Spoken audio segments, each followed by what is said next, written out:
आप सभी YouTube family को जय माता दी। स्वागत करती हूँ अपने यूट्यूब चैनल पर। बहुत ही प्यारा सा एक देवी जी का पजरा गीत आप लोगों के बीच में लेकर के आई हूँ। गीत को पूरा सुनना और कैसा लगा कमेंट करके बताना। हमारे चैनल को भी अपना प्यारा आशीर्वाद देना। जय माता दी। लगत चैत मैया धरती पे आवे हो पुजारी लोगवाना, हो पुजारी लोगवाना।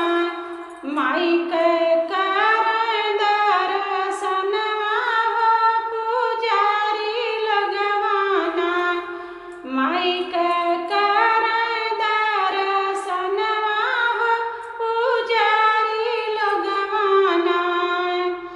लगत चैत मैया धरती पे आवे हो पुजारी लोगवाना, माई के कारण दर्शनवा हो पुजारी लोगवाना।